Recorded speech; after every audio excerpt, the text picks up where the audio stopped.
Just a moment. This conference will now be recorded. Okay, we are now live streaming and you may resume the meeting, Dr. Bechtel. The board meeting is now back in session. It's 1:00 p.m. and we'll now turn to the settlement agreements. We'll first turn to ACMD. Do I hear a motion to ratify the proposed non-disciplinary withdrawal of application with ACMD? Do I have a motion? So moved, Dr. Johnson. Dr. Johnson, second. Second. Dr. Coccarella, thank you. We'll now have a roll call. Dr. Rothermel? Abstain. Dr. Safran? Abstain. Mr. Coccoloni? Okay. Dr. Soin? Yes. Dr. Schottenstein? Yes. Dr. Reddy? Yes. Dr. Johnson? Yes. Dr. Coccarella? Dr. Coccarella? I think you're on. Is it yes? Okay. Okay, thank you. Okay. Mr. Ganadakis? He's absent right now. Ms. Montgomery? Yes. Yes. Okay. Dr. Feibel?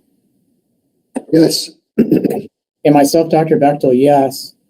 We'll now turn to the matter of CEBMD. Do you hear a motion to ratify the proposed Step 1 consent agreement with CEBMD? Do I have a motion?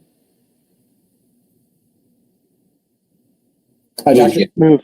Coccarella, second, Dr. Schottenstein. Roll call, Dr. Rothermel, Abstain. Dr. Safran, Abstain. Mr. Coccoloni. Yes. Yes, thank you. Dr. Soin, Yes. thank you. Dr. Schottenstein, Yes. Dr. Reddy, Yes. Dr. Johnson, Yes. Dr. Coccarella. The answer is yes. Okay. Mr. Ganadakis. Abstain. Okay. Ms. Montgomery. Yes. Dr. Feibel. Yes. Thank you. And myself, Dr. Bechtel, yes. We'll now turn to the matter of DAHMD. Do I hear a motion to ratify the proposed Step 1 consent agreement with DAHMD? Motion, please. So moved. Dr. Cockrell and Dr. Schottenstein, thank you. Roll call, Dr. Rothermel. Abstain. Thank you. Dr. Safran. Abstain. Mr. Coccoloni. Yes. Thank you. Dr. Soin. Yes. Thank you. Dr. Schottenstein. Yes.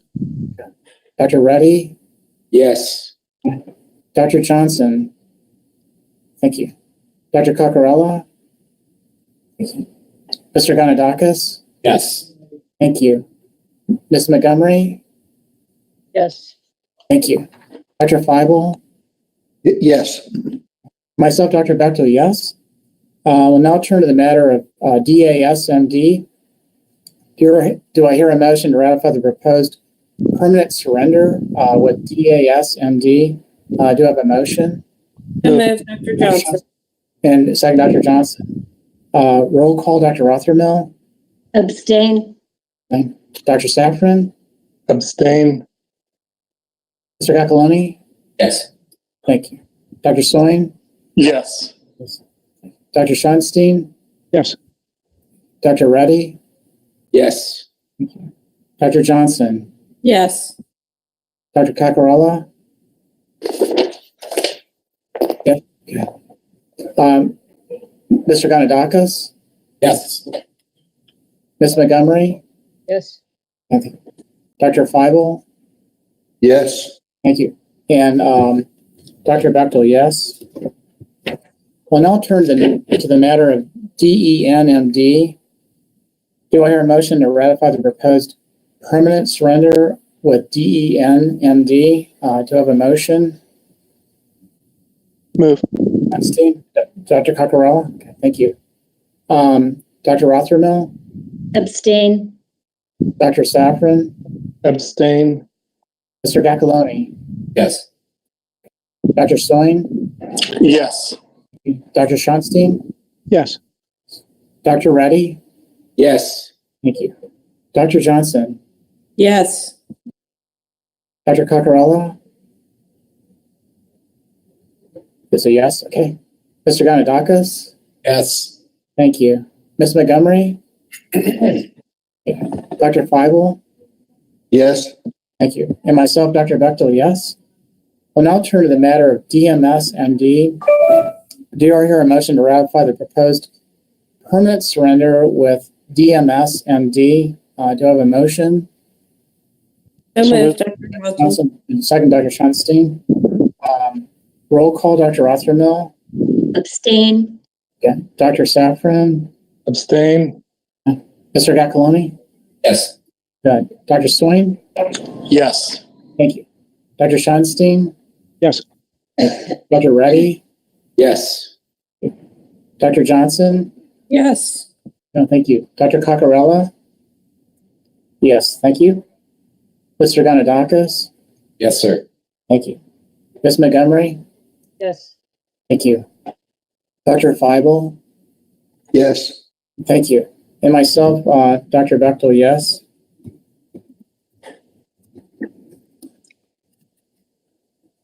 We'll now turn to the matter of FKMD. Do I hear a motion to ratify the proposed consent agreement with FKMD? Do I have a motion? So moved. Dr. Coccarella. Second, Dr. Schottenstein. Roll call, Dr. Rothermill. Abstain. Dr. Safran. Abstain. Mr. Gacaloni. Yes. Yes. Dr. Swain. Yes. Thank you. Dr. Schottenstein. Yes. Thank you. Dr. Reddy. Yes. Thank you. Dr. Johnson. Yes. Dr. Coccarella. Thank you. So yes. And Mr. Ganadakis. Yes, sir. Thank you. Ms. Montgomery. Yes. Thank you. Dr. Feibel. Yes. Thank you. And myself, Dr. Bechtel, yes. We'll now turn to the matter of JAJMD.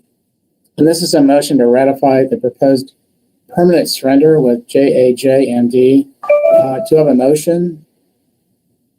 Moved. Dr. Epstein, Dr. Coccarella, second. Roll call, Dr. Rothermill, Abstain. Dr. Safran, Abstain. Mr. Gacaloni, Yes. Dr. Soin, Yes. Dr. Schottenstein. Yes. Thank you.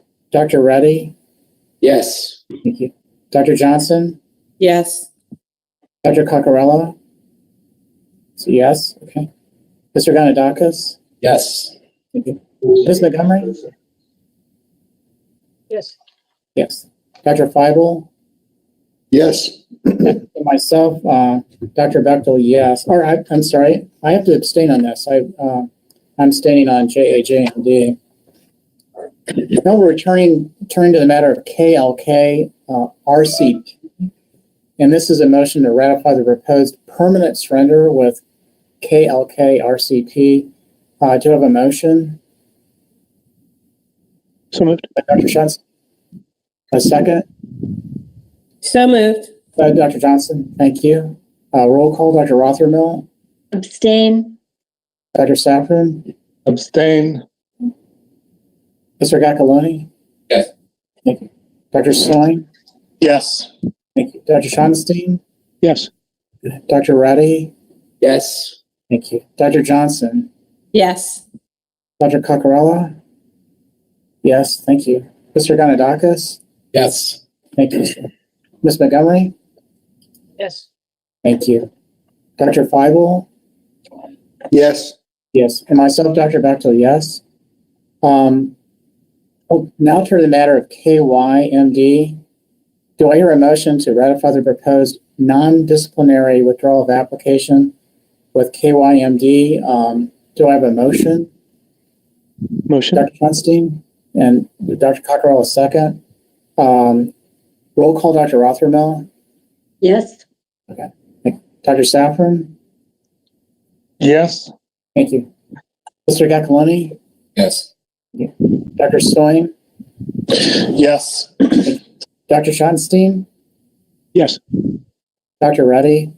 Yes. Dr. Johnson? Yes. Thank you. Dr. Coccarella? So yes. Okay. Mr. Ganadakis? Yes. Thank you. Ms. Montgomery? Yes. Thank you. Dr. Feibel? Yes.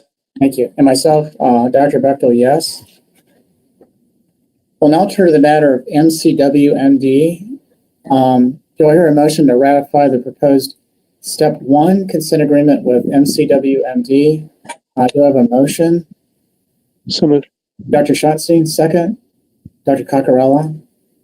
Thank you. Roll call, Dr. Rothermill? Abstain. Thank you. Dr. Safran? Abstain. Mr. Gaccaloni? Yes. Thank you. Dr. Soin? Yes. Dr. Schottenstein? Yes. Thank you. Dr. Reddy? Yes. Dr. Johnson? Yes. Dr. Coccarella? So yes. Okay. Mr. Ganadakis? Yes. Thank you. And Ms. Montgomery? Yes. Thank you. Dr. Feibel? Yes. Thank you. Myself, Dr. Bechtel, yes. We'll now turn to the matter of MHMMD. Do I hear a motion to ratify the proposed consent agreement with MHMMD? Do I have a motion? Dr. Schott, second, Dr. Coccarella. Roll call, Dr. Rothermill, Abstain. Dr. Safran. Abstain. Thank you. Mr. Gaccaloni, Yes. Dr. Soin, Yes. Dr. Schottenstein, Yes. Dr. Reddy. Yes. Thank you. Dr. Johnson. Yes. Thank you. Dr. Coccarella. Yes. Okay. Thank you. Mr. Ganadakis. Yes. Thank you. Ms. Montgomery. Yes. Thank you. Dr. Feibel. Yes. Thank you. And myself, Dr. Bechtel, yes. We'll now turn to the matter of OKMD. Do I hear a motion to ratify the consent agreement with OKMD? Do I have a motion? Dr. Schottenstein, second. Dr. Coccarella. Roll call, Dr. Rothermill. Abstain. Thank you. Dr. Safran. Abstain. Mr. Gaccaloni. Yes. Thank you. Dr. Soin. Yes. Thank you. Dr. Schottenstein. Yes. Thank you. Dr. Reddy. Yes. Thank you. Dr. Johnson. Yes. Thank you. Dr. Coccarella. Yes. Thank you. Mr. Ganadakis. Yes. Thank you. Ms. Montgomery. Yes. Thank you. Dr. Feibel. Yes. Thank you. Myself, Dr. Bechtel, yes. We'll now turn to the matter of SPRMD. And this is a motion to ratify the proposed permanent surrender with SPRMD. Do I have a motion? Move. Dr. Epstein, second. Dr. Coccarella, thank you. Roll call, Dr. Rothermill, Abstain. Dr. Safran, Abstain. Mr. Gaccaloni, Yes. thank you. Dr. Soin, Yes. thank you. Dr. Schottenstein, Yes. Dr. Reddy, Yes. thank you. Dr. Johnson, Yes. thank you. Dr. Coccarella, okay, thank you. It was a yes. Mr. Ganadakis, Yes. thank you. Ms. Montgomery, Yes. thank you. Dr. Feibel, Yes. and myself, Dr. Bechtel, has to abstain. We'll now turn to the matter of TWG-MD. This is a motion to ratify a proposed permanent surrender with TWG-MD. Do I have a motion? Move. Dr. Constantine, Dr. Cockerell, second. Roll call, Dr. Rothermill. Abstain. Okay. Dr. Safran. Abstain. Thank you. Mr. Gaccaloni. Yes. Dr. Soin. Yes. Dr. Schottenstein. Yes. Dr. Reddy. Yes. Dr. Johnston. Yes. Dr. Coccarella.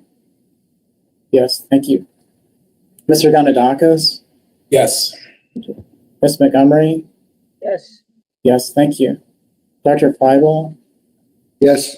Thank you. And myself, Dr. Bechtel, yes. Now we'll turn to Ms. Marshall, our Chief Enforcement Attorney, who will present the proposed citations to the board. Ms. Montgomery? Ms. Marshall? Thank you, President Bechtel, members of the board. Good afternoon. We have 7 proposed citations for you today.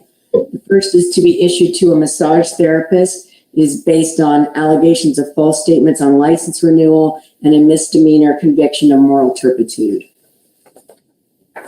Our second cite is to be issued to an LMT applicant.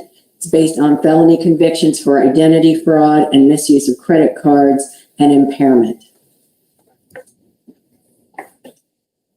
Our third citation is to be issued to an MD. It is based on an alleged violation of the sexual misconduct rule involving one patient. Our fourth citation is to be issued to a physician assistant. It is based on loss of NCCPA certification and failure to report that loss of certification to the board as required by law. Our fifth citation is to be issued to a physician assistant. It is based on action by the California board related to felonies of prescribing without legitimate medical purpose and identity theft. Our sixth citation is to be issued to a massage therapy applicant. It's based on action taken by the Ohio Nursing Board and false statements on the massage therapy application. Our last citation is a notice of summary suspension. It is to be issued to an MD. It is based on allegations of administration of drugs for other than legitimate legal purpose and acts constituting the attempt of unlawful abortion, a misdemeanor, and unlawful distribution of an abortion drug, which is a felony. Thank you. Thank you, Ms. Marshall. Do I hear a motion to approve and issue citation number 7, the summary suspension? Do I have a motion? Move. Dr. Schottenstein, second. Second. Dr. Johnson, thank you. Roll call, Dr. Rothermel. Abstain. Dr. Safran. Abstain. Mr. Gaccalone. Thanks. Dr. Soin. Yes. Thank you. Dr. Johnstein. Yes. Dr. Reddy. Yes. Thank you. Dr. Johnson. Yes. Thank you. Dr. Coccarello. Was a yes. And Mr. Ganadakis. Yes. Thank you. Ms. Montgomery. Yes. Thank you. Dr. Feibel. Dr. Feibel. Here. The, we can hear you, not you. I froze, but We're voting on a citation. Is it a yes? yes. Okay, thank you, sir. Sorry. And myself, Dr. Bechtel, yes. We'll be considering citation number 3 Opposed. separately. So I, Dr. Bechtel, may abstain or vote appropriately. Would any board member like to consider any other citations separately? So do I hear a motion to approve and issue citation number 3? Do I have a motion? Move. Johnson, second. Second. Dr. Johnson, thank you. Roll call vote, Dr. Rothermel, Abstain. Dr. Safran, Abstain. Mr. Gaccalone, Yes. thank you. Dr. Soin, Yes. Dr. Schottenstein, Yes. Dr. Reddy, Yes. thank you. Dr. Johnson, Yes. Dr. Coccarello, say yes. Mr. Ganadakis, Yes. thank you. Ms. Montgomery, Yes. Yes. yes, thank you. Dr. Feibel, Yes. yes. And myself, Dr. Bechtel, will need to abstain on this citation. Do I hear a motion to approve and issue citations 1, 2, 4, 5, and 6? Do I have a motion? Move. Dr. Schottenstein, second by Dr. Johnson. Dr. Rothermel, Abstain. Dr. Safran, Abstain. Mr. Gaccalone. Yes. Yeah, thank you. Dr. Swain? Yes. Thank you. Dr. Schonstein? Yes. Dr. Reddy? Yes. Dr. Johnson? Yes. Dr. Coccarello? That's a yes, thank you. Mr. Ganadakis? Yes. Thank you. Ms. Montgomery? Yes. Thank you. And Dr. Feibel? Yes. And myself, Dr. Bechtel, yes. We'll now turn to the operations report. Ms. Stephanie Luca, our Executive Director, will now present the operations report. Ms. Luca? Thank you, Dr. Bechtel. Pulling the report here. Too many papers. All right. So can everybody hear me okay? From Human Resources, we are in the hiring process with a few different positions. We're currently backfilling a licensure position and an enforcement attorney position. We have permanently named Sean McCafferty to our Chief of Investigations. He's doing a great job. We're grateful for him for accepting that position. And so we will soon then backfill his position as the central supervisor, the central region supervisor. So that will happen soon.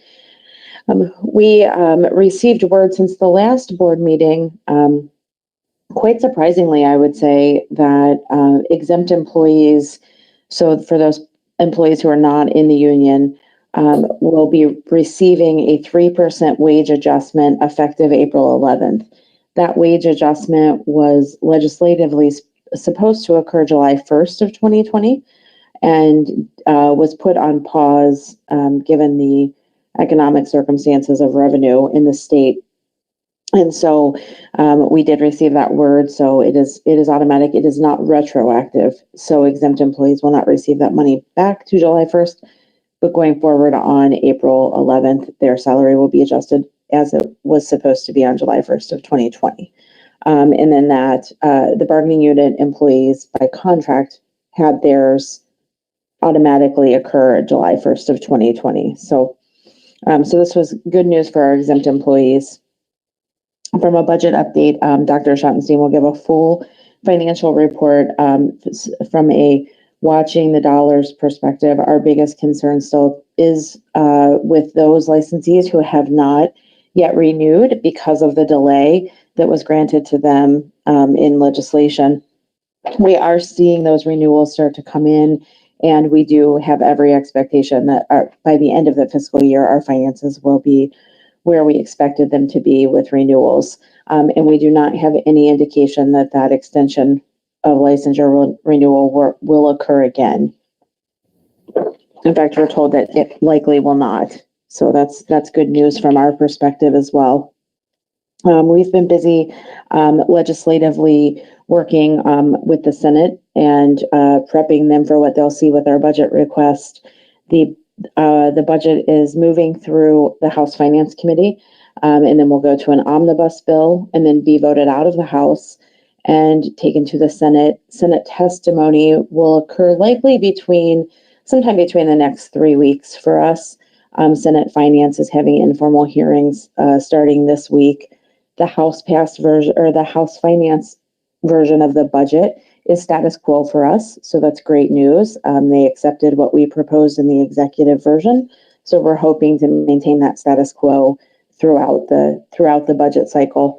So we'll certainly keep you posted. We did have good meetings with our senators in the Health Committee, explaining to them what we were doing with our budget, and they seemed very amenable and encouraging with our update. So I'm turning to licensure next, and the licensure report that we have is that we continue to exceed expectations in our licensure area. Staff is continuing to produce faster, and they're actually 2 positions down right now, and they're working through, and we have approved some overtime for them to keep licenses moving. Now, all of this being said, we are hitting our very busiest season because training certificates are coming in, and they're coming in by the hundreds. So we should, our good news numbers may take a little bit of a dip next month, but for the time being, licensure is continuing to produce very well. and our median time for processing remains very good. And again, that's a message that we keep conveying when we do legislative visits, that the Ohio licensure process is really just so much faster than it is around the country. And that's why we don't need reciprocity. Turning next to our open complaints, our data here is that we are closing and we are taking to enforcement action our complaints, I think, in a better clip. That being said, our complaints are still coming in high numbers. And so, as one of our staff members described it the other day, we're keeping pace. So that's good, right? We're not getting farther behind. We're keeping pace. But that doesn't help the sort of the iceberg underneath of the backlog that we have. And so, I believe next month, or maybe even in June, we are thinking very creatively about how can we move cases along to get quality outcomes. And so we're entertaining the idea of intermediate sanctions. We're thinking through the concept of how we can use our experts in different ways. Everything is on the table for us. And I'm really encouraged because the staff has generated good ideas about how we can get to the actual backlog itself. One thing that we have done recently that you won't see reflected in the numbers, we've worked with staff to say, in our keeping pace world, how are we making sure that we are getting to the most important things we need to get to? And we don't have a formal system in place, but they have gone through their existing caseloads to really look at those things that were either lingering or really difficult, and they really needed to have some conversations to move things along. And I think that's been very helpful for them to clear some of those things out of their queue. And leadership has really been trying to work with the individual staff members on their own work queues to clear some of the things that would be the most concerning. Now going forward, we need a system of prioritization that addresses that automatically. And that work's just going to continue over the year, and it will continue as we get fully staffed as well. Are there any questions about that?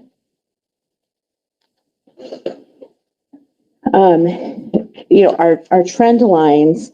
I've had some good feedback about our trend lines not being very readable, and really, what do they mean, right? And so, I included them this month because I don't have a replacement yet, but the point is very well made that what are these trend lines really trying to tell us? And so I wish I had a good answer for you. Here's what I can tell you. Complaints continue to increase, and we're continuing to keep pace. But I don't really know that these are our best depiction of what it is that we're trying to portray to you. So I'm looking for a replacement idea, and I have every belief that we will be able to come up with something that's a little more reflective of what we're trying to convey to you. We put the dotted line trend line on there, but it's so all over the place. It's really not a great trend graphically. I think they're pretty difficult to read, actually. And yes, the lines could be thicker as well, if some have pointed out. They're hard to read. But again, at the end of the day, I think really the fact that we're keeping pace is better news than that we are falling farther behind, given our increase in complaints. Communications continues to just do a fantastic job for us. Our social media is really great.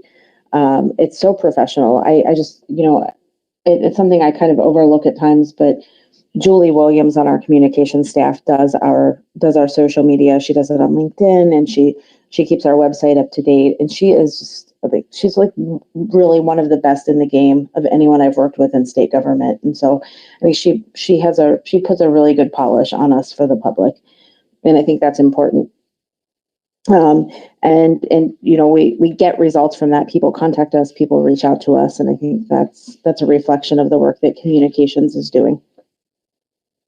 Finally, of note, the FSMB meeting is April 29th, and because it's online, we have no cost concerns there. Whoever wants to attend may attend.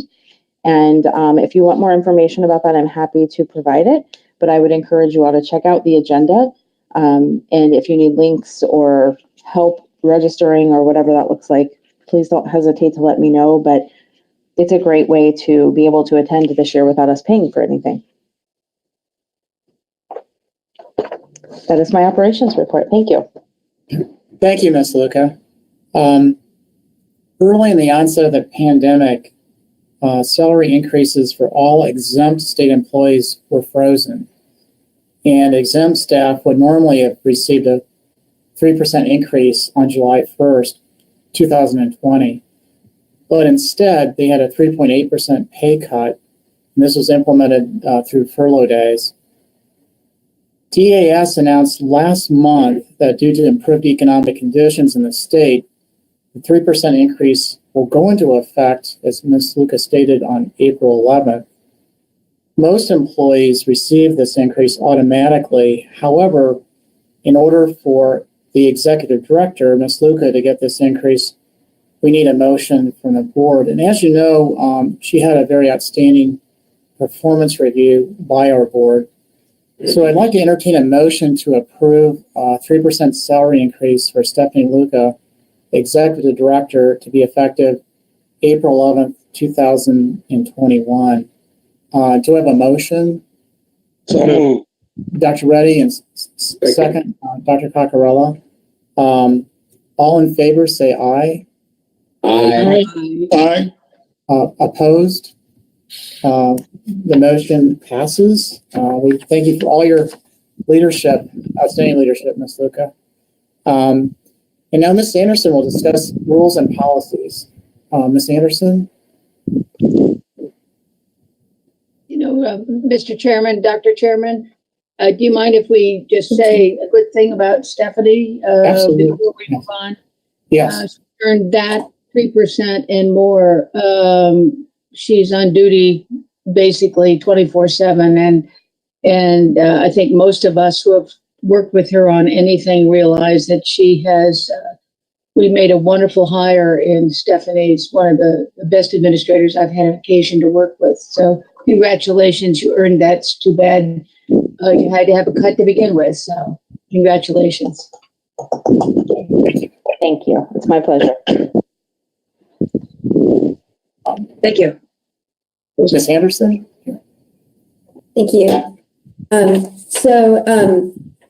First we have the rule review update. And I wanted to give you an update on our project from last month with the light-based rules. So we were successful in working with the governor's office to obtain an executive order, and the emergency rule became effective on April 9th, just like we had hoped that it would happen. So that was very good. The permanent rules, with all the changes that we had discussed with related to cosmetic therapists and PAs, was released from CSI on Monday, April 5th. And then we were able to file those permanent rules on Friday, April 9th.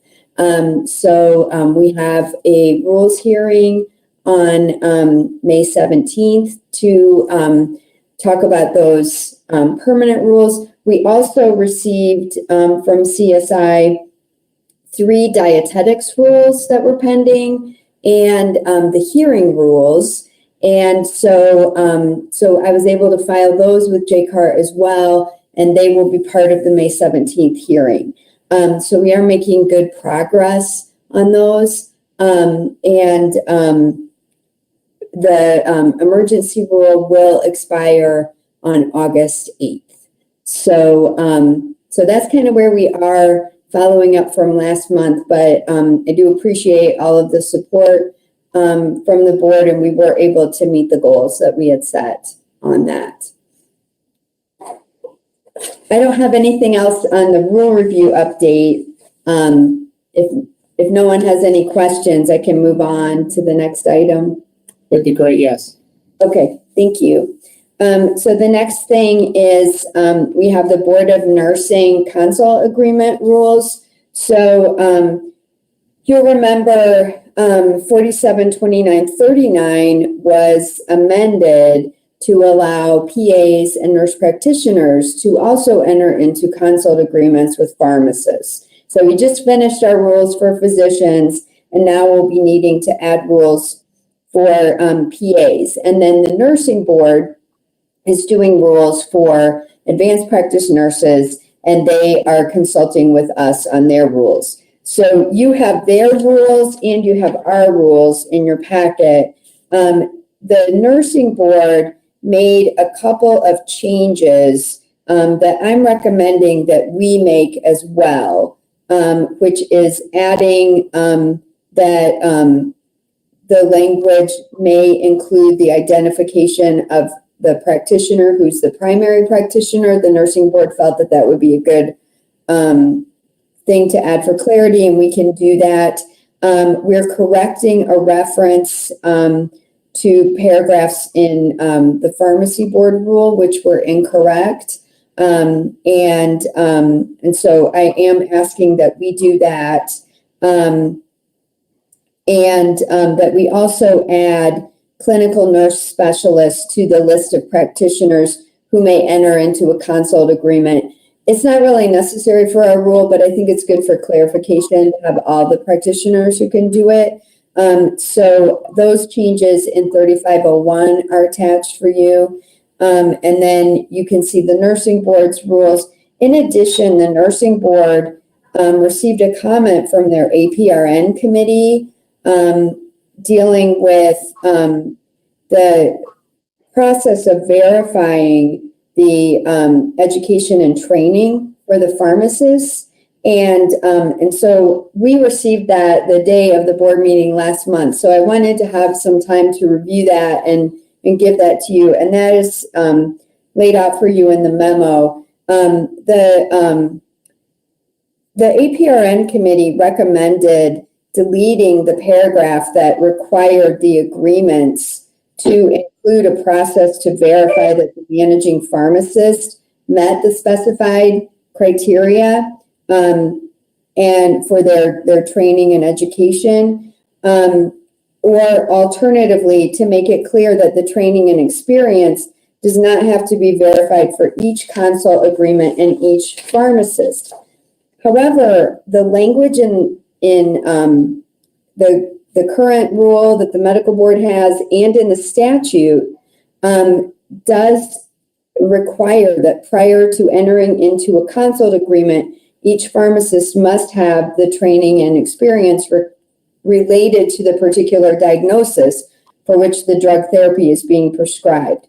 So I think the rule language as written does allow flexibility in that the agreement must include a process to verify that the managing pharmacist meets the criteria, but I would not recommend taking it out because I think the statute, requires that the pharmacists have the training, and I think it's good to have the agreement address a process to verify that.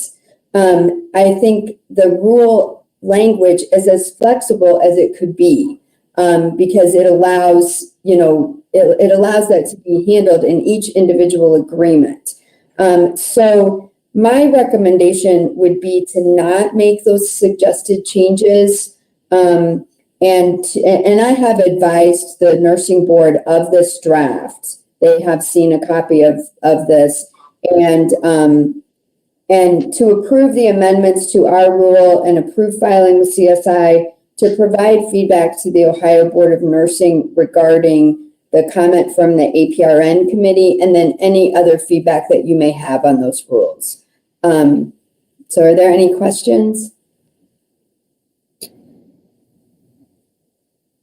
Ms. Anderson, do you want me to go ahead then with a motion?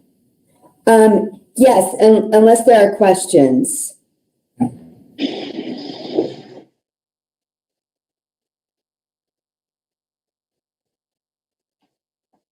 Okay, so if everyone's comfortable with that direction, I would be good with that. Thank you. Do I hear a motion to approve amendments to Rule 4731-35-01 OAC and approve filing with CSI? Do I have a motion? Move. Dr. Schultzstein, second Dr. Coccarella. All in favor, say aye. Aye. Opposed? The motion carries. Ms. Anderson, do you want to proceed on with medical and osteopathic examinations? Yes. So, the USMLE and COMLEX have announced changes that will reduce their attempt limits to 4. And so that's going to require a change to our rule. So Joe Turek has developed this change, and so we'd like to bring this to you. So the draft rule language doesn't delineate a specific number of permitted attempts, but it instead refers to the number established by the examining bodies. It also allows the board to consider an application where the applicant meets the maximum number of attempts that were in place at the time the step or level was completed, because you're going to be dealing with differing requirements, because it used to be 6 and now it's 4. And so this will give the board some flexibility to address applicants who took the exam prior to the reduction of the attempt limits. The COMLEX change is scheduled to be effective July 1st of 2022, and the USMLE has not announced an effective date, but has said it will be no earlier than July 1st of 2021. So the draft rule is attached. Since more than 50% of the rule is being changed, we will need to file it as a rescission of the old rule and then a new rule. But if you're comfortable with how that new rule looks, then we can send it out for initial circulation to interested parties and come back to you with the comments. Any questions for Ms. Anderson? Do I hear a motion to approve the amendments to the rule for initial circulation to interested parties? Do I have a motion? So move. A second, Dr. Coccarella. All in favor, say aye. Aye. Aye. Okay. The motion carries. And Ms. Anderson, do you want to discuss mobile imaging centers? I do, yes. So the Ohio Department of Health reached out to me to get your input on a proposed amendment to their rule dealing with mobile X-ray, freestanding or mobile diagnostic imaging centers. So currently they require a physician to be on site when anesthesia is being administered, or contrast agents. And so they had a question, I believe that question originated from the OSMA, that could they have a PA or a nurse practitioner on site when those things were happening? So I did point them to the statutory section that would prohibit a PA from being involved with any anesthesia other than local anesthesia, which is the statute.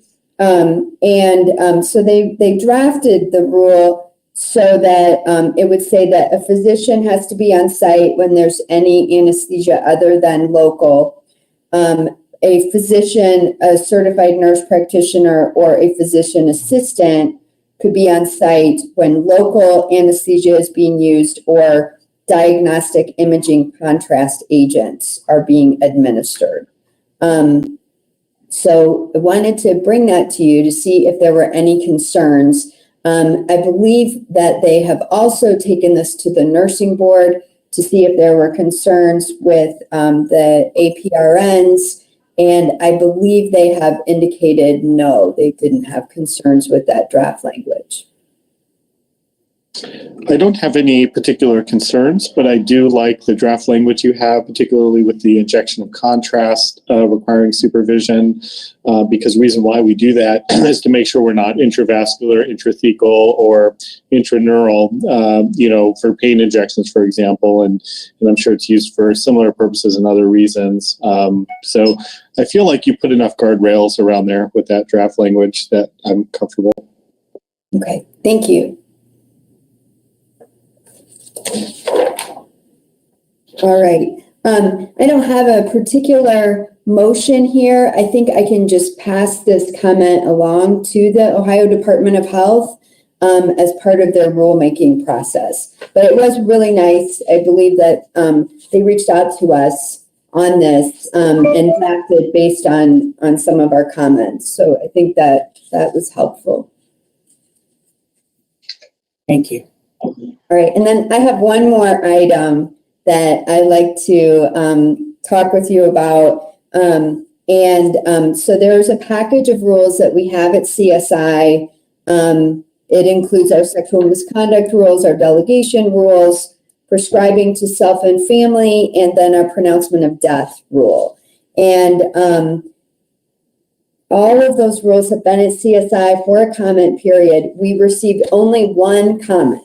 And that was on the pronouncement of death rule, and that was from the Ohio Board of Nursing, where they requested that we refer to a nursing license as a license rather than a certificate of authority, which was the old language that was in the rules. So I would recommend that we make this change and notify CSI. Do I hear a motion to approve a motion? Do you need a motion to? I think I probably do to approve the amendment to 4731-1401. Okay. Do I hear a motion to approve the amendment to Rule 4731-14-01? Do I have a motion? Dr. Coccarella, a second. Dr. Johnson, all in favor say aye. Aye. Opposed? The motion passes. Thank you, Ms. Sanders. All right. Thank you so much. And now, Ms. Wansky, can you provide us with a legislative update? Yes, good afternoon, Dr. Bechtel and board members. Thank you for the opportunity to provide an update on legislative matters currently impacting the State Medical Board. As with last month, our biggest priorities currently remain the budget and the Interstate Medical Licensure Compact. We continue to closely monitor various other bills that would impact the medical board as well. Yesterday, a substitute version of House Bill 110, the state operating budget, was adopted in the House Finance Committee. I am pleased to report that our initial budget request, which was granted in the executive version of the budget, remains unchanged in the House substitute. We will continue to advocate for that request as we continue to monitor the bill throughout the remainder of the process. Additionally, the language was added to create a massage therapy advisory council. We have expressed support for this language to allow licensed massage therapists to have representation with the medical board. Stephanie and I have been meeting with legislators on the Finance Committee and subcommittees in both chambers to address any questions that they might have about our board or about our budget request. We now wait for the final version of the House bill to be passed out before it will move over to the Senate committee process. We expect that Stephanie will be invited to provide testimony before the Senate Health Committee within the next few weeks. I will be sure to keep the board updated as the bill moves its way through the process. Senate Bill 6 would require Ohio to join the Interstate Medical Licensure Compact. In the past few months, Stephanie and I have met with the bill sponsor and co-sponsor to continue to reiterate that this language will provide operational challenges and could slow the process to licensure for out-of-state applicants who come to Ohio through the compact. It is important to note that the bill language is a compact, which is a contract and cannot be changed. At the last board meeting, I had mentioned that our amendment request to extend the implementation timeline of the compact from 6 months to 1 year and also provide appropriations for startup costs was included in the bill. The bill as amended was passed out of the Senate Health Committee and is now awaiting a Senate floor vote. After passage, the bill will begin the same committee process in the House. House Bill 122 would permit specified healthcare professionals to provide telehealth services. The language requires telehealth services to be done so according to specified conditions and standards. The language is nearly identical to language we saw during the last General Assembly in House Bill 679. The bill was passed out of the House Insurance Committee and now awaits a floor vote. And after passage, it will move over to the Senate for the same process. Additionally, 2 occupational licensing reciprocity bills were introduced last month. Senate Bill 131 and House Bill 203 would both require occupational licensing authorities to issue a license or government certification to any applicant who currently holds a license, government certification, or private certification in another state. The 2 bills are very similar, and the language is nearly identical to Senate Bill 246, which we saw last General Assembly. The policy team is currently analyzing the impact of the language. Both bills have been referred to committees, but have not yet had hearings. And that concludes my portion of the legislative update. I am happy to answer any questions. I have a question on House Bill 193, electronic prescriptions requiring all Schedule II controlled substances to be prescribed electronically. Do you have any detail on that bill? Yes. Any other opinion? You cut out a little bit there, so I don't think I caught the tail end of your question. I think you probably got the gist of it. Just you can go ahead and let me know what you know about it. Yeah, so as far as I know, this was something that was supported by the Board of Pharmacy. This would, I think that they believe that this would create, transparency in prescribing those Schedule II drugs, or more transparency, I guess, so that there is, some sort of record of all of those drugs that are being prescribed. And thank you. Yeah.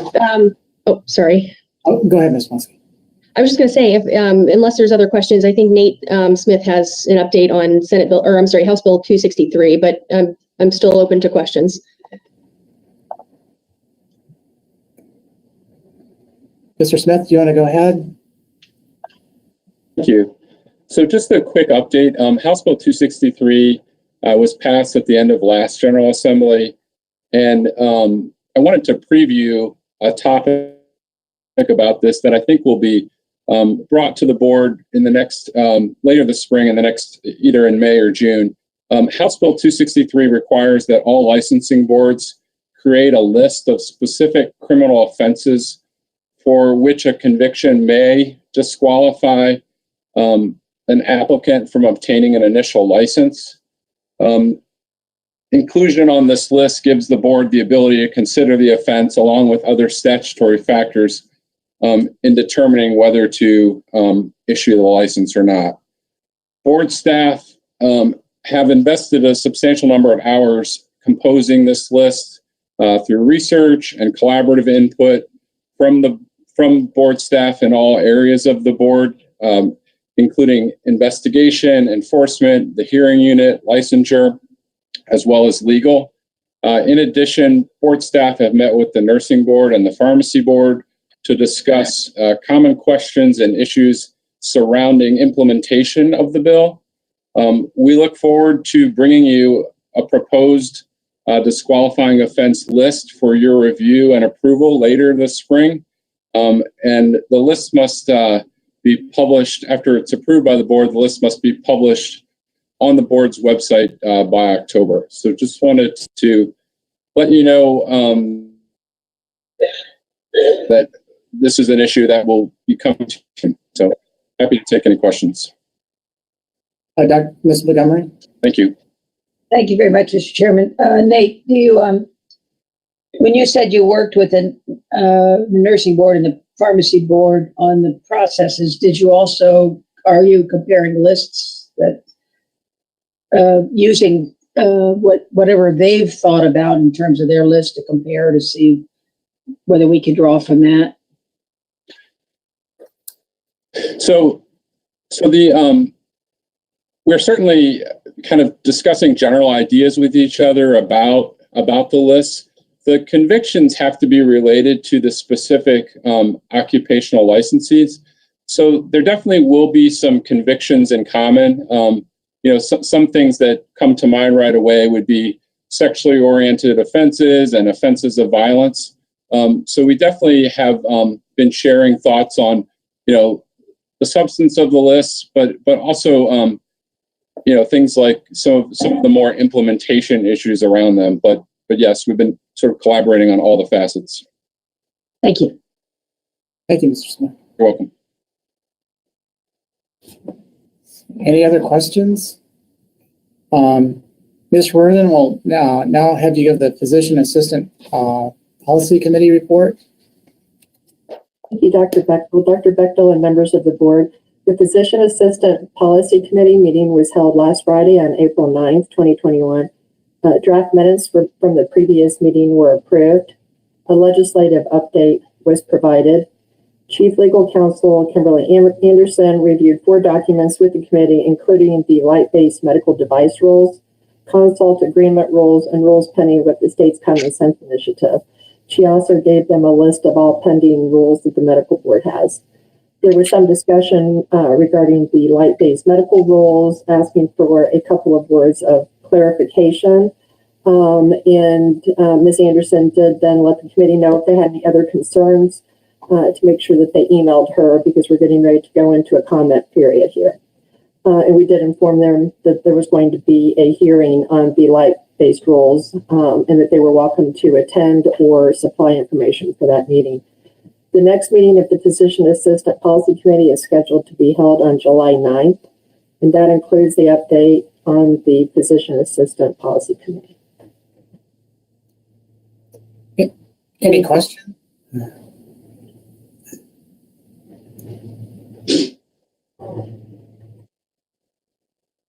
Thank you, Ms. Reardon. Dr. Swain will now give the ICD-10 Code Data Review Committee report. Dr. Swain? Yes. Hello. I'm going to try to turn on my webcam. Hopefully my connection will hold up. That way you guys can see me better. But the ICD-10 committee met this morning.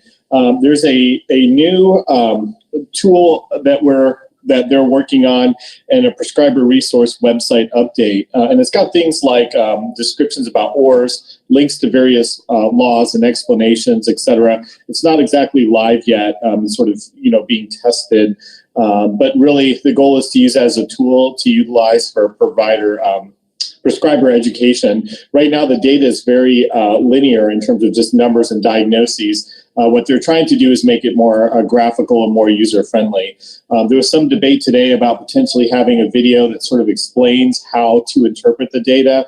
That might be helpful, and maybe color coding some of the graphs for things that may be outliers, as well as making some FAQs. All of these are just being discussed. Not saying we're doing any of them per se, but we are exploring those, and we'll hopefully come out with something that would be beneficial and educational.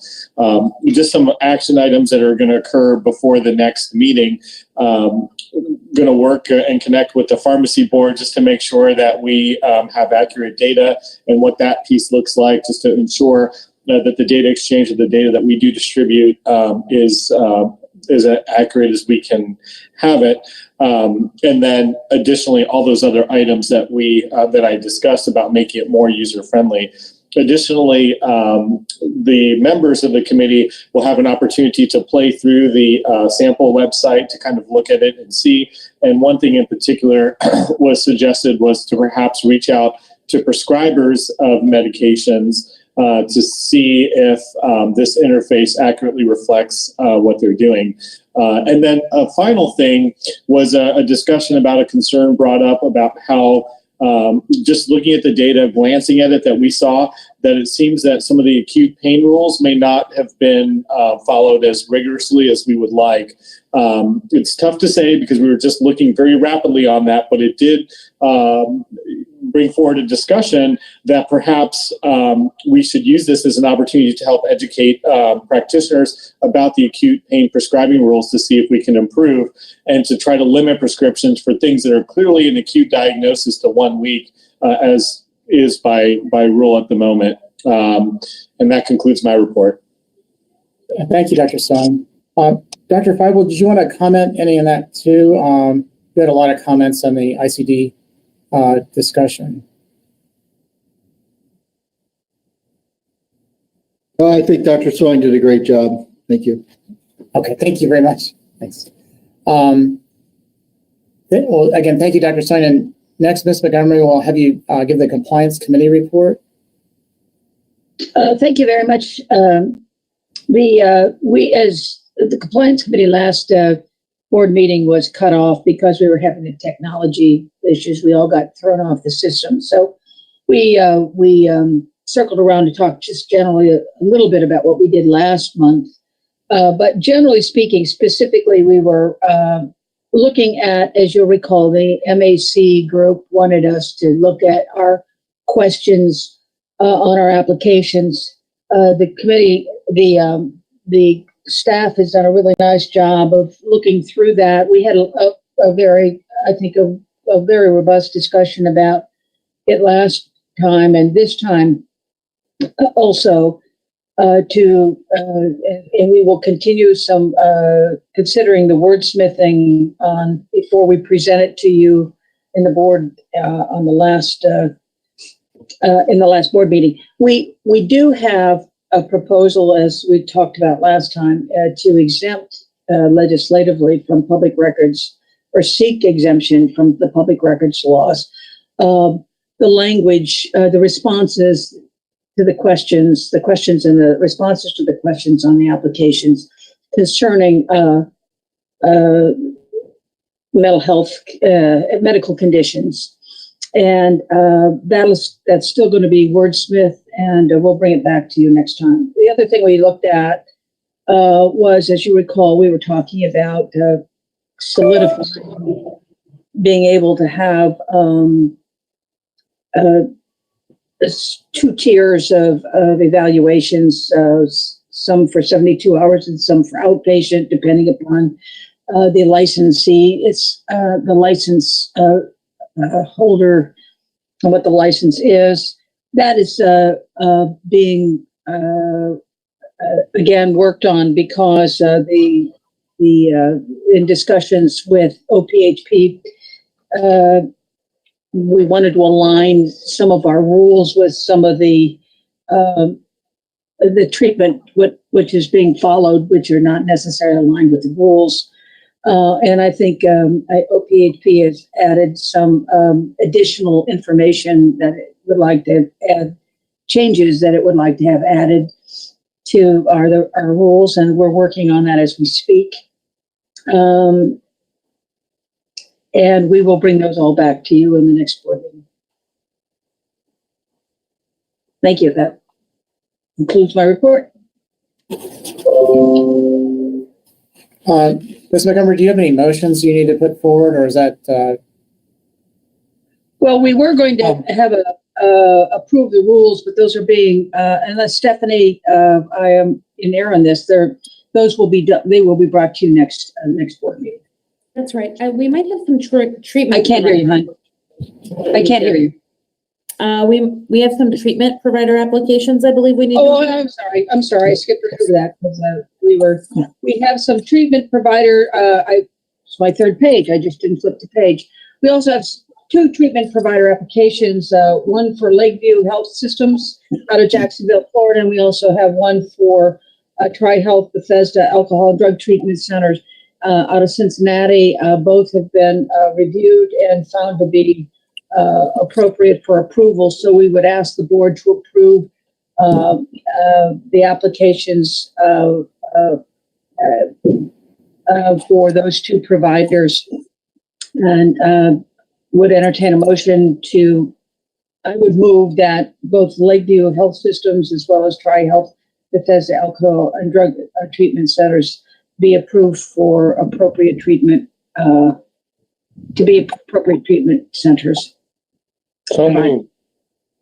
Second. All in favor? Aye. Aye. Opposed?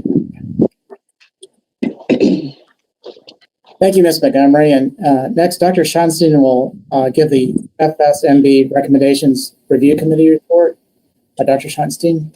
Thanks very much. So the Fsmb Recommendations Review Committee met earlier today.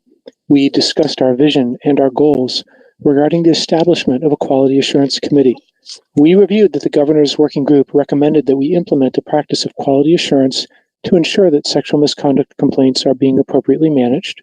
The Working Group had envisioned that the Medical Board would review a meaningful percentage of the decisions made by the Secretary and Supervising Member to either close a sexual misconduct case without investigation or to close a case after investigation but without referral for enforcement. So our thought was to reestablish a Quality Assurance Committee in order to facilitate this review. Briefly, our goals for the QA Committee are first, to add a layer of redundancy to the review process in order to identify any worrisome trends in the closing of cases. Second, to demonstrate to the public that we are resolved in this regard. And third, to facilitate a more direct level of board member involvement, thereby increasing the understanding and trust in the complaint process. The previous Quality Assurance Committee took a random sample of 5% of closed cases. So of the categories selected, that would yield about 10 complaints for review each month. And so we talked about that where we sort of landed was that we were going to take a random sample of all closed cases, not just by category, but essentially all of them. And again, that would come out to about 10 complaints per month, maybe though the QA committee would itself meet maybe every 3 months, quarterly or so. And so I think that's sort of where we landed on that. We also talked about the composition of the future QA committee. We talked about how the previous committee was composed of 4 physician members. The Fsmb recommended inclusion of a consumer member. So our thought was, depending on how much interest we have in being on the committee, that maybe we would end up with 4 physician members and a consumer member. That's our 5-member committee. And if we're doing 10 charts per month, then that's a couple charts each, and that just sort of rounds out nicely. And then finally, we gave feedback regarding the proposed process. So briefly, the board member will review the entirety of the information that was previously reviewed by the Secretary and Supervising Member. The QA committee member will then fill out a quality assurance tool in Salesforce and submit it to board staff. If there's a recommendation to reopen by the committee member, the complaint will go back to staff and then be presented to the Secretary, Supervising Member, a consumer member, the reviewing committee member, and potentially somebody from investigations or enforcement to facilitate the disposition of that case. We talked about how maybe we would not be so inclined to have feedback from staff and other board members like the Secretary and Supervising Member during the committee members' assessment, because we want the assessment to be objective, essentially. And that I think that's sort of where we landed in that regard as well. Any questions for me? Okay, that concludes my report. Thanks so much. Thank you, Dr. Schonstein. And I wonder if you could go ahead and provide the financial report.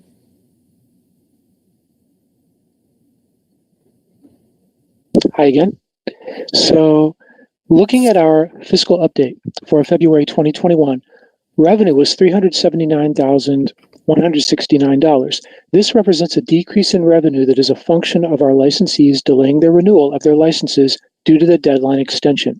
But as a preview, March numbers are already starting to look better. We have an estimated $800,000 in revenue for March, which substantially matches what we spent that month as well.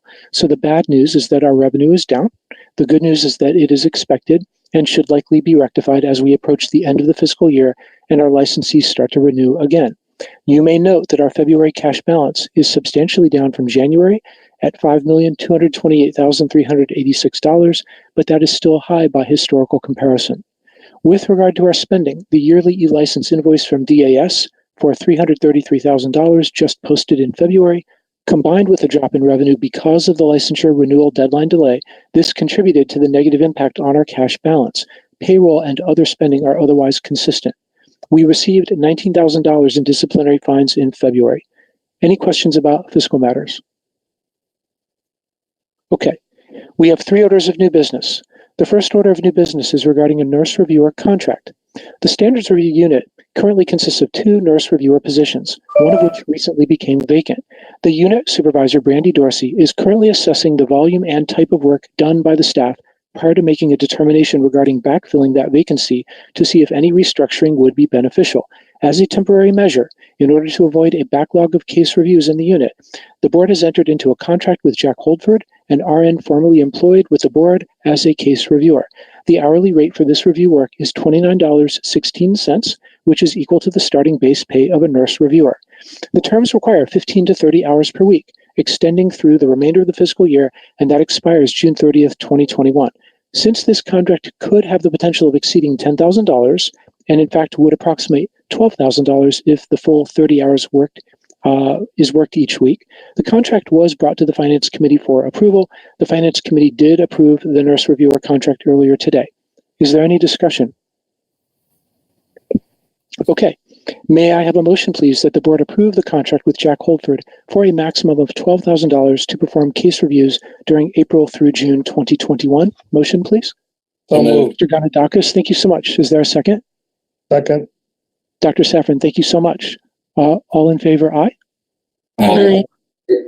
Thank you. Or, in fact, Stephanie or Kim, does that need to be a voice vote since it's money? I mean, do we need to go do a roll call, or we're okay with the voice vote? Voice vote's okay?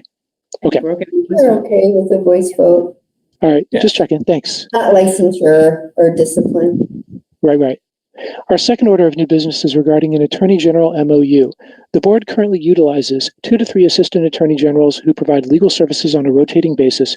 After review of the board caseload currently assigned to the AG's office, it has been determined it would be beneficial to have an additional assistant AG dedicated solely to medical board cases on a full-time basis. In order to accomplish this, the AG's office has requested financial assistance to add an additional staff member to provide full-time support to the board.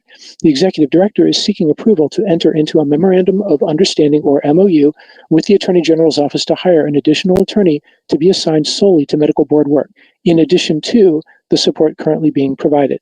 The agreements specify maximums for each fiscal year. For the remainder of fiscal year 21, April through June, to $21,587, for fiscal year 22, $124,643, and for fiscal year 23, $128,382.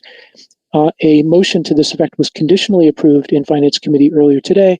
I know Mr. Ganadakis wanted to sort of look over the MOU, and we were provided that in an email update today. Did you feel comfortable with all of that? I've reviewed both MOUs and then the updated MOU that Susan provided to us. A couple questions I had, if you'll allow me to, Dr. Schottenstein. Pleasure. Thank you. Number one, the contract says maximum X, whatever X is for this fiscal year, then the next 2 fiscal years. But then it says, but in addition, we can charge for travel and other expenses. So does the travel and other expenses has a ceiling of what that X number is, or is that in addition to that? So is it capped at a certain number? Is that just for salary, fringe benefits? And then if there's any extracurricular activities, we pay for those as well? Yeah, so they would be in addition to that. It would be for instance, if they had a hearing in the Southern District and we just and maybe we had to do some sort of court admission fee or something like that, or they had to do an overnight.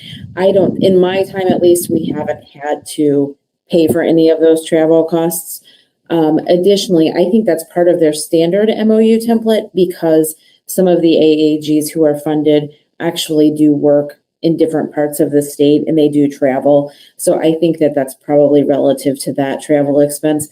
I don't anticipate that we would ever have to have a travel expense.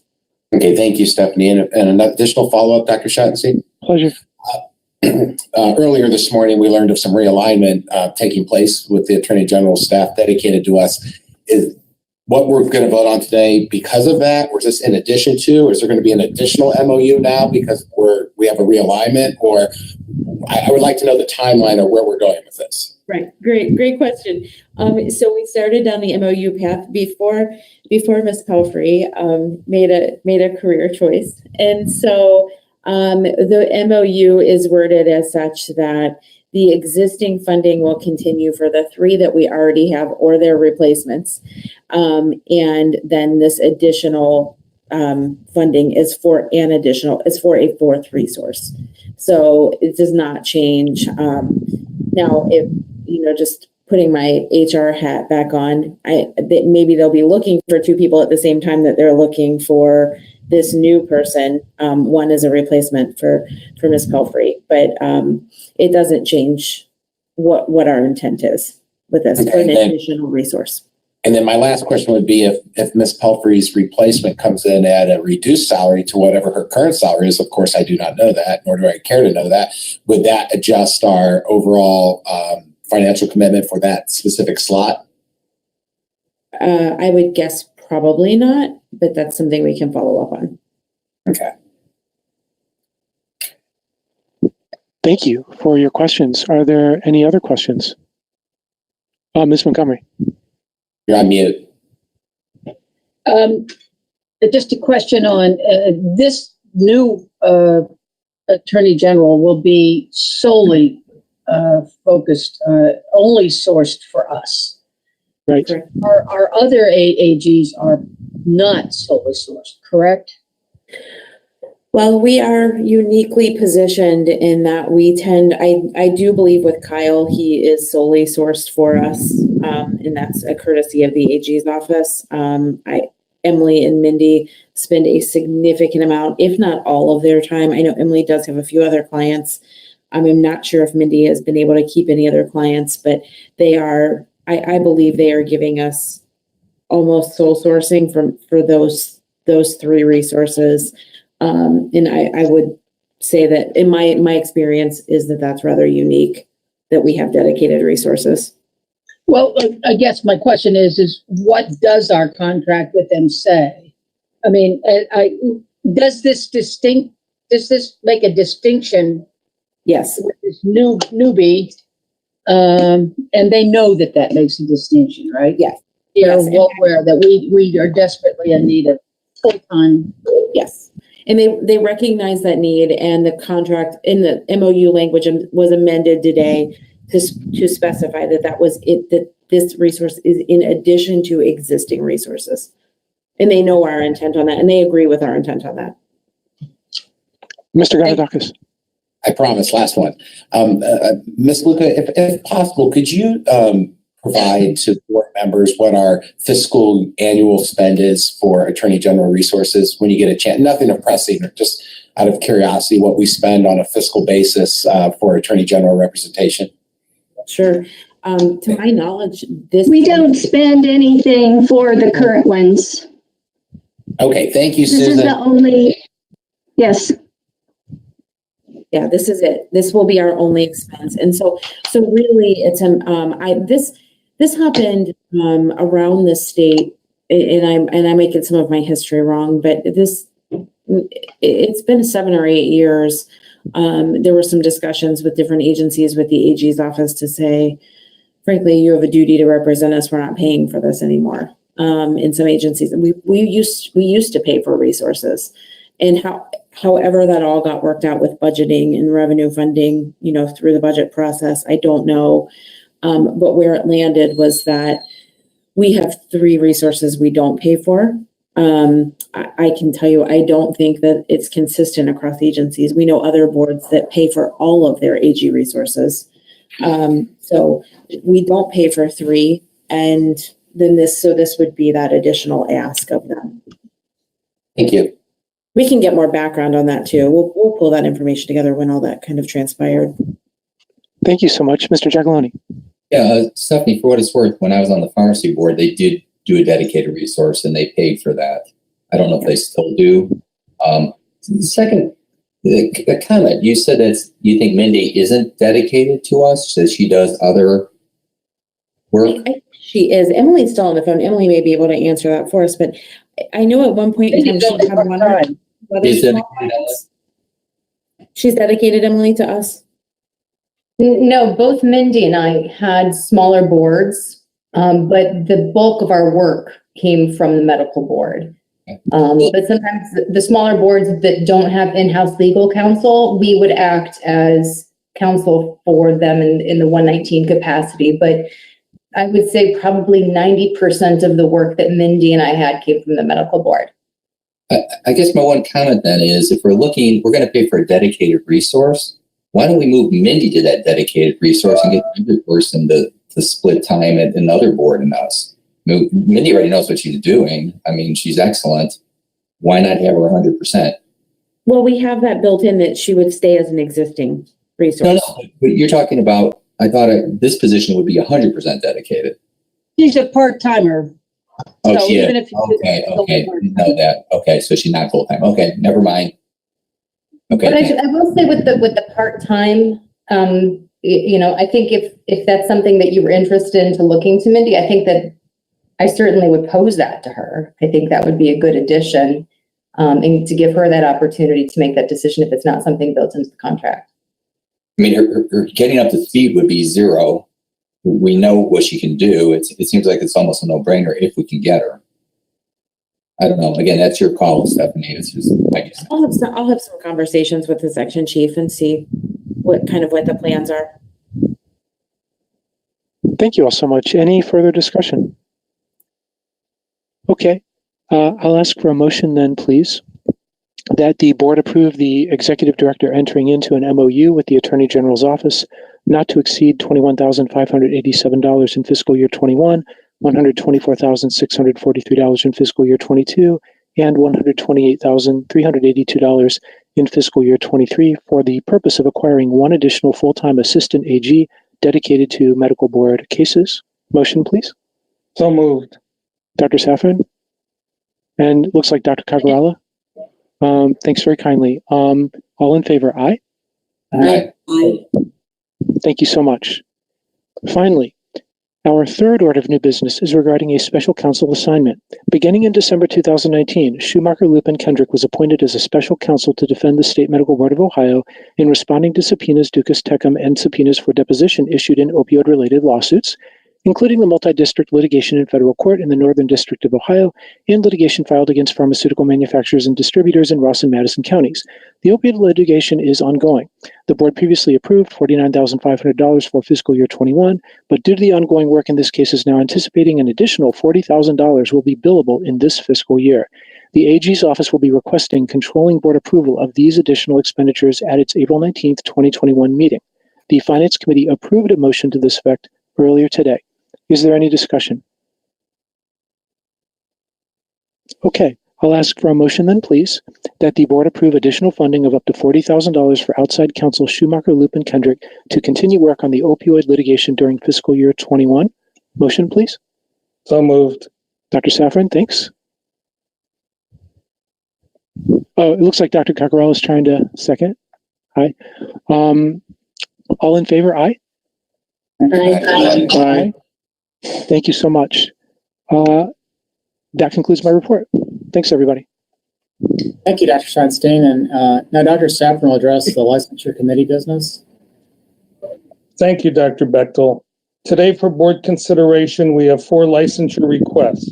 Information on each of the requests have been prepared by licensure staff and distributed to board members. Does any board member wish to consider any of the applications separately?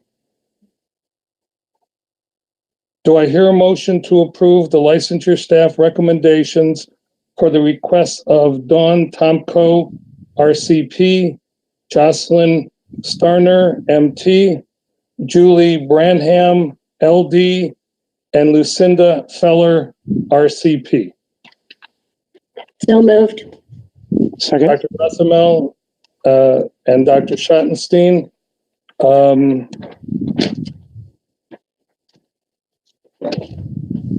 We'll do roll call. Dr. Rothermel? Yes. Myself, Dr. Safran, yes. Mr. Jackalone? Yes. Dr. Soin? Yes. Dr. Schottenstein? Yes. Dr. Reddy? Yes. Dr. Johnson? Yes. Dr. Cacarella?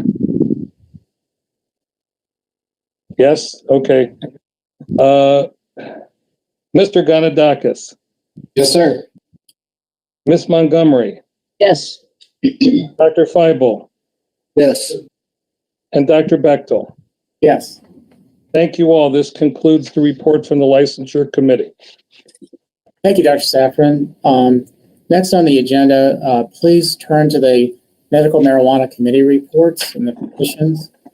The committee reviewed the petitions submitted during the November 1st, 2020 to December 31st, 2020 submission period to add new qualifying conditions for the treatment with medical marijuana.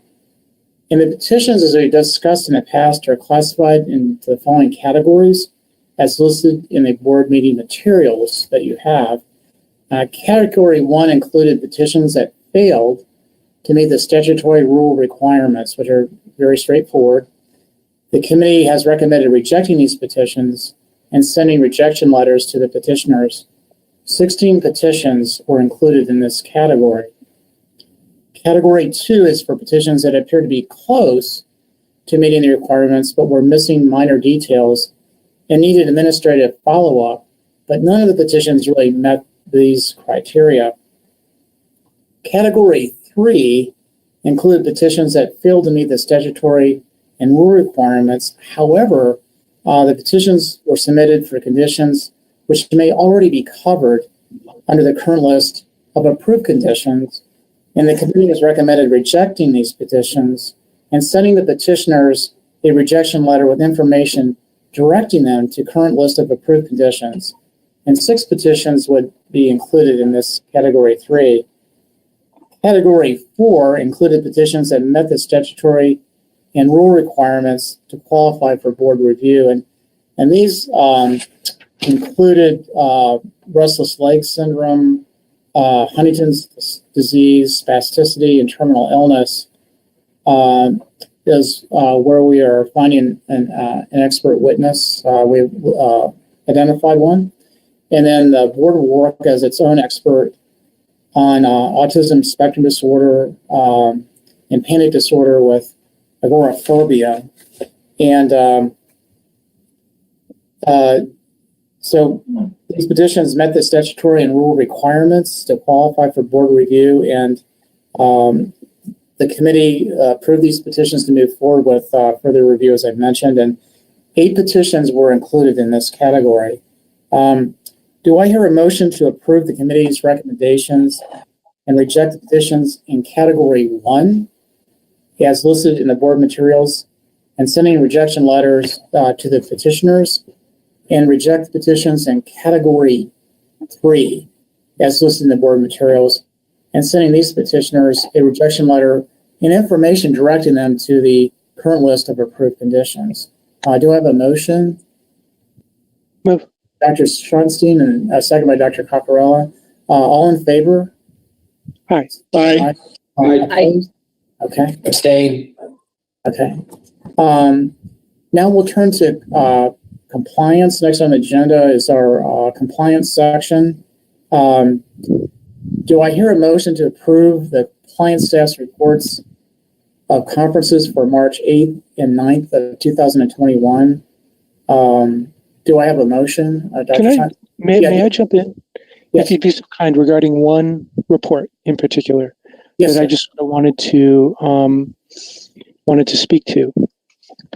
So if you look in the office conference reports regarding Bradley T. Schwartz, DO, in the onboard software under the board meeting part 2 folder, under the probationary reports, you'll see Bradley T. Schwartz, DO. And under the personal history, there's a statement there, and I'll just quote, "He has not really had any issues with testing other than one PETH," close quote. So we may recall that PETH is a phosphatidyl ethanol test. It's a blood test that can indicate the consumption of alcohol within the 3 or 4 weeks prior to the test. It's very specific and very sensitive, and I think it's arguably independent proof of relapse.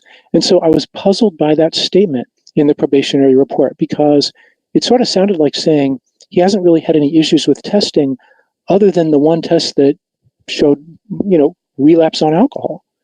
And so this gentleman is in a step 1 consent agreement with us. He's not practicing in the state of Ohio. His license is still suspended here. He's being monitored through the Pennsylvania PHP. And you can see that he's been in the step 1 consent agreement with us since 2017, and that's a long time. His plan is presumably to finish up his requirements in Pennsylvania, where he's being monitored. And then at that point, he may request a Step 2 consent agreement in Ohio. So in our records, staff can't find anything regarding a positive test or a false positive test or a missed test. The Pennsylvania PHP has not released any specific information regarding this matter, but we were told that the doctor's in compliance with the program. If we were told that he was not in compliance with the program, we would cite him.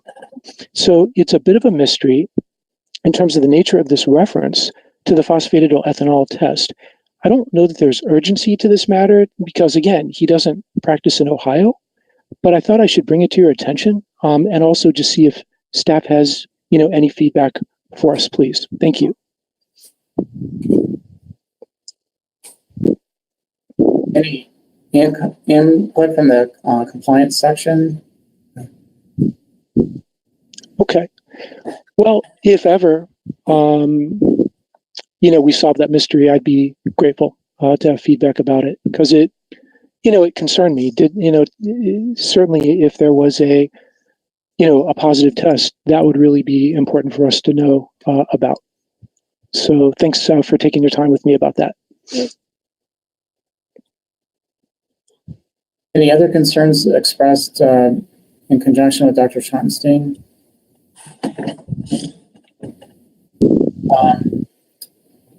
We have a motion to approve the reports. Do I hear a motion, please?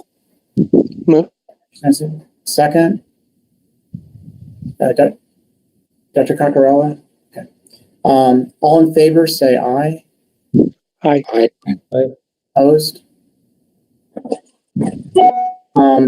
At this time, we'll consider the probationary requests in today's agenda that have been prepared by the Standards Review and Compliance staff and distributed to board members.